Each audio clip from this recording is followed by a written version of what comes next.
and welcome to the Autocar Show.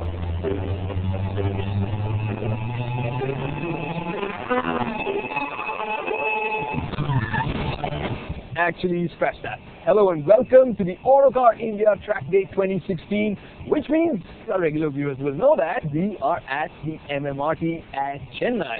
And of course, we've been doing this for years, which means we've had some really exciting cars plugged out to be at the top of the list. And these are the cars that have made a mark over the years. Sitting right on top of the fast list is Porsche's 911 Turbo S. Its lap time of 1 minute 50.72 seconds broke the fastest production car record previously held by the Godzilla or the Nissan GT-R. So that is the time to beat for the more exotic road-going machines. But over the last 8 years, there have been battles galore, and not just the two-door supercars or sports cars.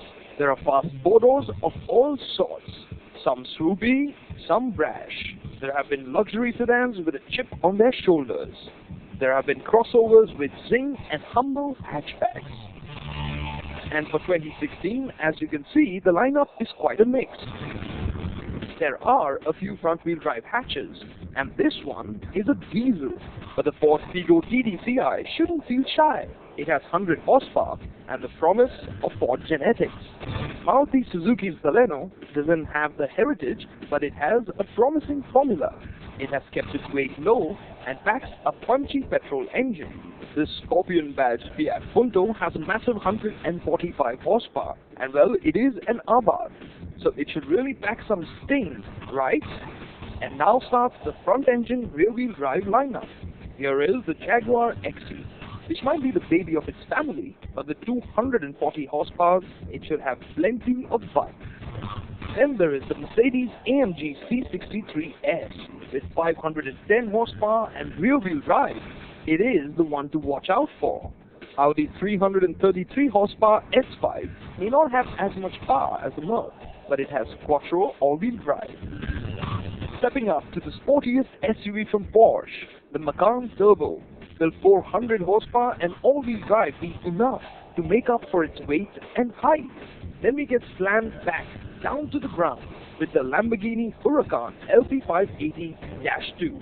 Yes, that's 580 horsepower in a rear-wheel drive Lamborghini. Yes, it's time to start sweating. Finally, the spec sheet top dog is the Audi R8 V10 Plus. It has the most horsepower, it has all-wheel drive, and yes, a bit more weight than the Lambo. But we'll have to see how things pan out.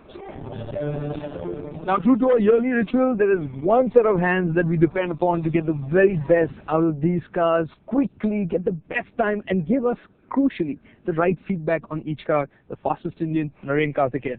Naren, wide variety of cars, again very different in the sort of mix we have. Small hatchbacks, a hallowed name, SUV, small one but powerful. What do you think of this lineup that we have?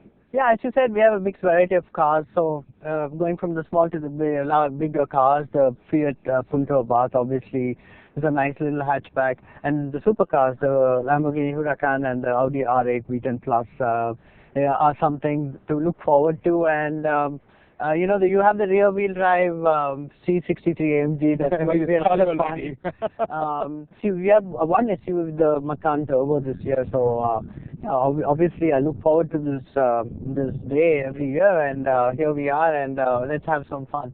All right, so we're gonna hit the track and find out which one of these cars comes out on top, and see how the rest of the order falls into place. So, Naren went into max attack mode, and each car's limit was found quickly. So which car comes in at number 11? Well, surprise! It wasn't the diesel. With a time of 2 minutes 20.17 seconds, it was the Maruti Suzuki Baleno. Naren was looking for a successor to the Swift, but the Swift is always a sporty, a fun car to drive. But that's gone away quite a bit, I would say. The car sits high, so you tend to have a lot of body roll. The car has a lot of understeer built into it. The soft suspension setup let go of the advantage that the lightweight had to offer, and the engine's punchiness was also negated somewhat. The engine is quite quite okay. The gearing is very tall between first and second. I presume they did this for the mileage, for better efficiency.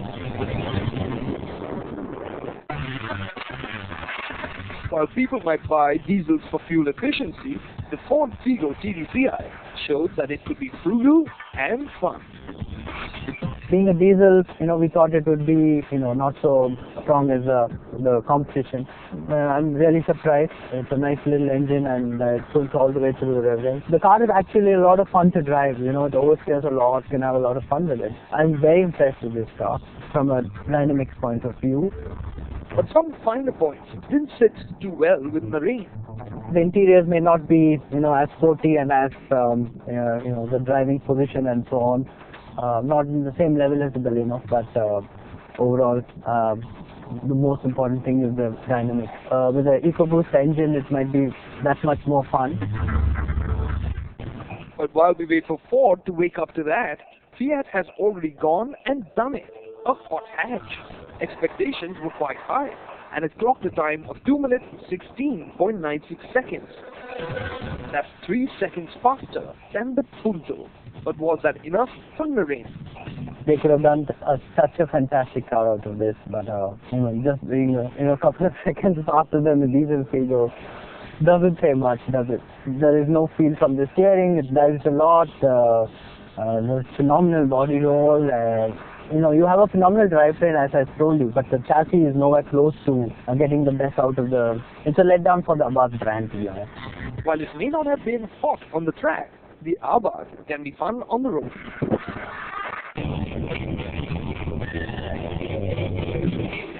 And sitting in another price segment of the market, Jaguar's XC25T seems to offer more of that flavor. It has a very strong engine, 240 horsepower, so it's very, very quick on a straight line. This rear-wheel drive machine's focus isn't on lap times. The ride is very soft, obviously, so for the roads, Indian roads, I guess. And the high-profile tires on this car is quite different in character to the European spec car. So it has a lot of body roll, and it's quite tail happy as well. But compared to the 3 Series, which has similar horsepower, it's quite a bit down on lap time. Stepping up the ante were the all-wheel drive machines, the Porsche Macan Turbo and the Audi S5. Which one of these would be the next? And as it turns out, the Audi S5 Sportback was next, with a lap time of 2 minutes 05.93 seconds. It has a phenomenally strong engine, but again, the chassis, the dynamics it's not as great as I thought it would be. Biggest problem is, you need to understand the four-wheel drive system. It's not easy. And as soon as the rear moves, then it puts transfers a lot of power to the front end, and then it just understeers a lot. So not very suited for high-performance driving on the track. But having said that, again, to get from point A to B, phenomenally good engine. And faster by just a whisker was Porsche's Macan Turbo.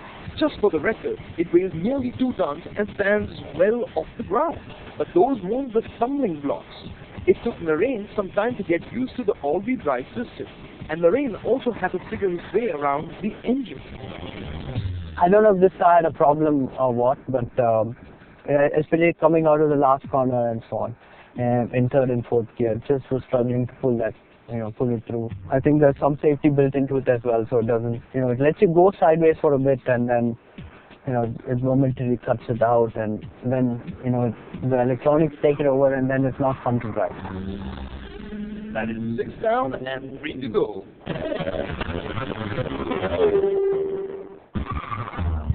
Welcome back to Autocar Track Day 2016. We've seen Lorraine take 6 cars to their limit. And now it's time to take things up a notch.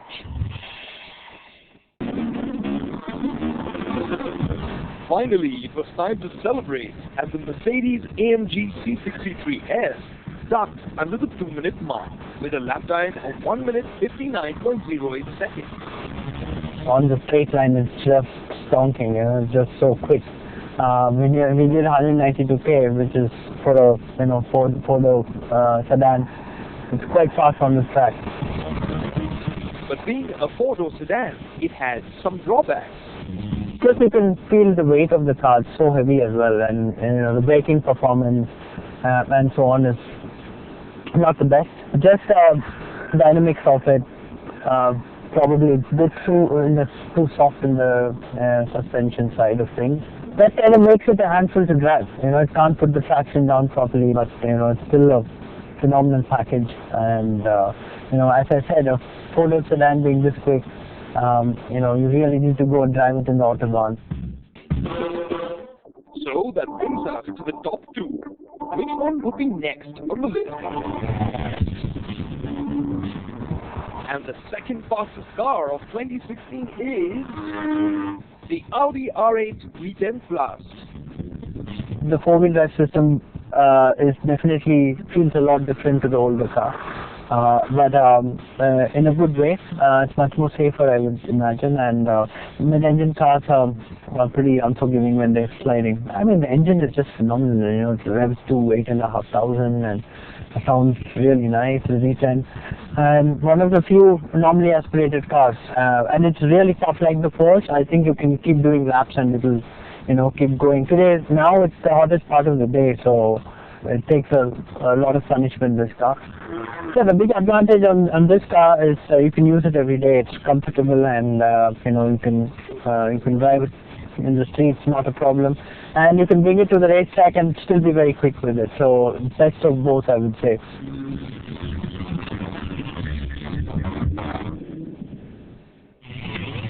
Undoubtedly, the Lamborghini isn't as usable every day as the Audi. But on the track, the Huracan LP580-2 stamps its advantage with a lap time that was 1.2 seconds faster than the Audi. But if you think that Lamborghinis have gotten soft and easy, think again. Oh, it's a handful to drive. It's really hairy and just too tricky to drive. It's you know, when you take off all the driving aids, then even for me, it's you know, I can put a car sideways at whatever speed, but this car is you have to respect it. It's not, it'll bite you back really badly. Well, the engine is phenomenal. It's so strong and it does so much. So yeah, the gearbox also is fantastic. The shift mechanism, the paddle shift, is something really funny. They haven't, you know, the older cars have had the same kind of system. It doesn't go with the steering wheel. So, you know, when you want to shift through the corners, it's quite difficult. It's slightly more stiffer than the R8. It can go into corners from braking to mid-corner a little bit faster. That's where it gains the speed.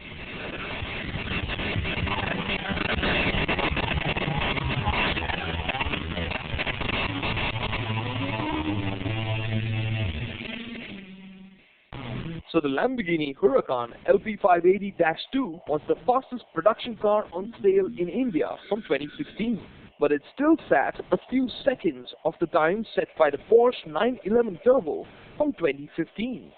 But there was a special guest on track, and it was hankering for a shot at the ultimate lap time. The Porsche 911 GT3 is a special import, and it hasn't been sold in India. But we couldn't wait to see what it could do. It has only 475 horsepower, but it weighs only 1430 kilograms, and it was prepped for track use. Narain found it to be a very intense proposition. Every bump on the track could be felt clearly in the GT3. This is too hard for the, you know, for the roads, but on the track it's just phenomenal, fantastic, you know, and yeah, it feels like a proper, you know, GT race car. It has a roll cage, and you know, it's built for the racing drivers, you know. The 911 GT3 set a time of 1 minute 50.9 seconds. Faster than the 911 Turbo by the blink of an eye. But Narain was sure he could have gone faster.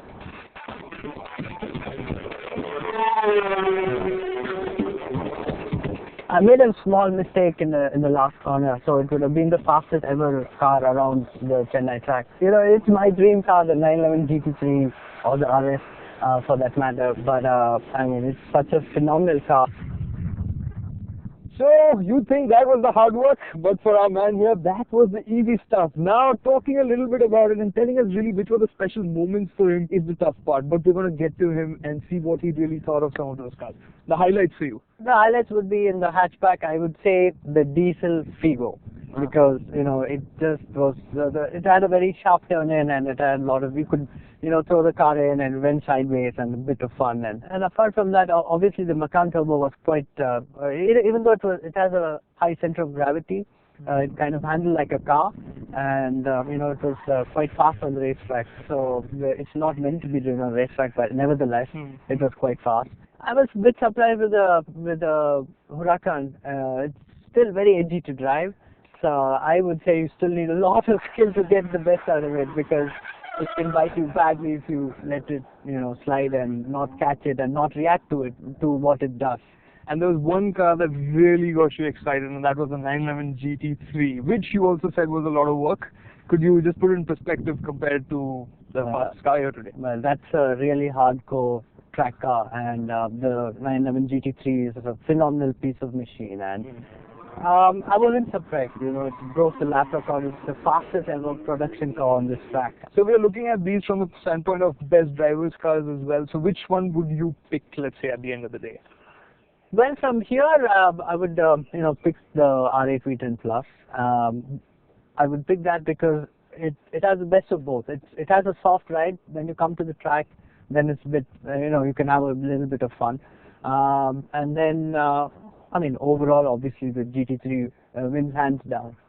So there you have it, folks, the inside line from Narain on the fastest cars, the most exciting cars, the tough cars, and the really accessible performance cars, all lined up here for you at the Autocar India Track Day. It was fantastic to watch Narain once again do his thing out on the track.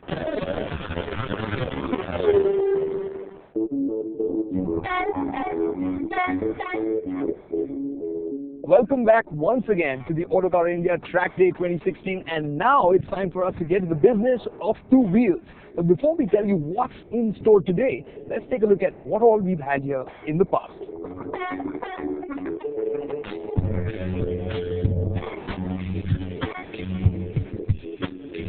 Well, this year we're really winding on the gas with the lineup that we've got. The bikes are absolutely power-packed, and I've got a feeling they're going to have a new leader this year. For 2016, we have 10 motorcycles in the mix, and here they are in ascending order of price. Making a trip to the track once more is the simple but effective Suzuki Gixxer SF. How much will its new rear disc brake help on the track? Yamaha's R15S is easier to ride on the street, but has that taken away from the R15 magic?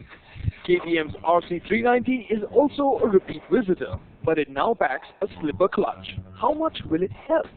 Then there is Yamaha's YZF R3. It has a silky smooth and punchy motor and makes for a great daily rider. So, is there a chink in its armor?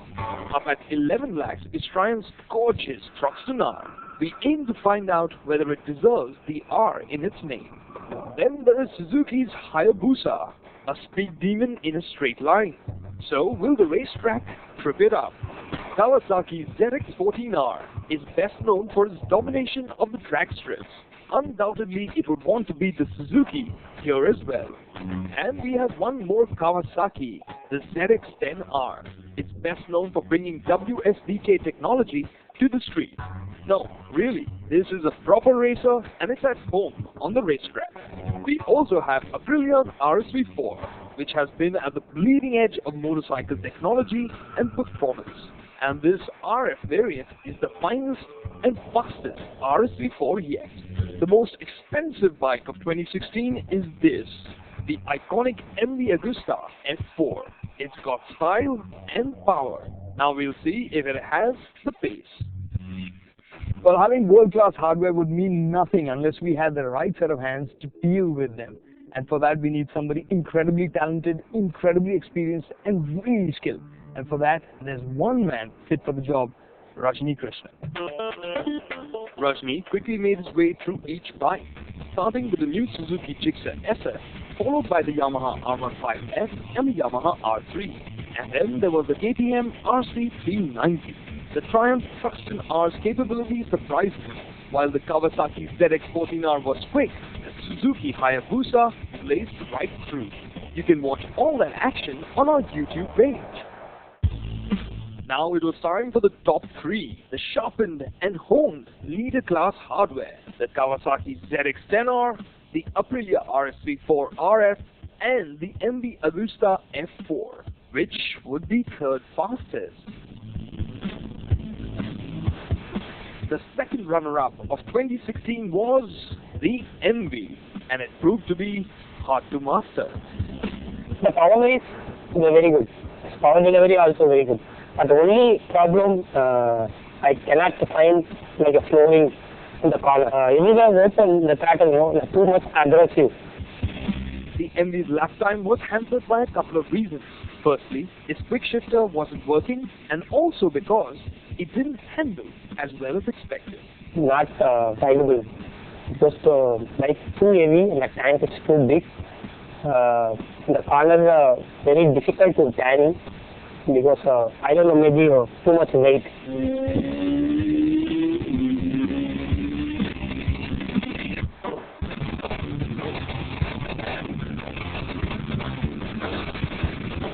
And so, the second fastest bike of 2016 is the Kawasaki ZX-10R.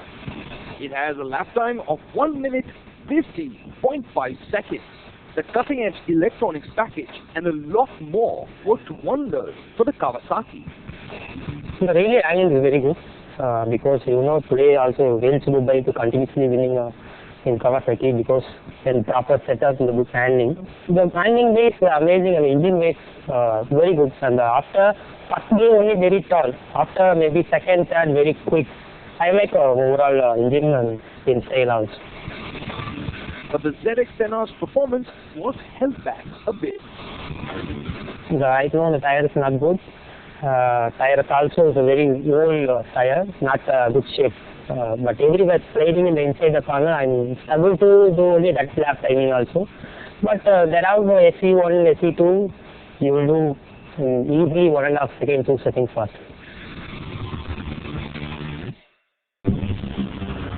So the fastest bike of 2016 is the Aprilia RS34 RX. It is loaded with technology and power, and Rajni felt that the V4 was well suited to the Chennai track. I done only 1 lap. Maybe you will go more than faster. But good bike, more torquey because this track, very tight track. Okay, the working more torque in mid-range. Maybe I like in the acceleration, the quick, in the maybe some 5 to 10 RPM, coming very quick. Because this track now is a very tight track, not like a flowing corner, like some corner is very slow corner. Maybe the throttle response in V is very good. Totally the package also, there are traction controls very good, in braking, in handling, and engine performance also, nice. However, it wasn't all in favor of the Aprilia, and Rajni preferred the Kawasaki Sterling. Little bit tough only, because in the 10R more shorter, this one more taller. I feel in tanning little bit stable. Maybe 10R very easy to tan. But the combination of equipment, technology, and performance has made the Aprilia RS34 RF the champ. The braking, this braking on the fully full kit the Brembo, the very good brakes. Just stop the bike. Its lap time, a solid 1 minute 50.35 seconds. So it bested the Kawasaki by a whisker. But the RS34 RF did only 1 hot lap. Because I done the first lap in fastest lap, maybe my second lap more fastest. But the track condition very very bad. No warning at all in the front end. But totally like a front end glass. Otherwise, maybe you will go. Maybe I done other 2 laps. You will go 2 seconds faster this bike. And so the Aprilia RS34 RF isn't just the fastest motorcycle, but the fastest production vehicle at the Autocar Track Day. That's a reason to celebrate. What an incredible incredible day it has been. We were expecting epic battles in terms of lap times, and man, they have delivered. These bikes, what excitement just to see it from the pit lane, to see the times coming in. Something we weren't expecting, like the track conditions, and we wish that hadn't happened. But nonetheless, it's been an incredible day, and I'm sure a lot of these motorcycles would like to be back next year to fight for their right at the top slot, and you can stop them. So we are looking forward to the Autocar Track Day 2017.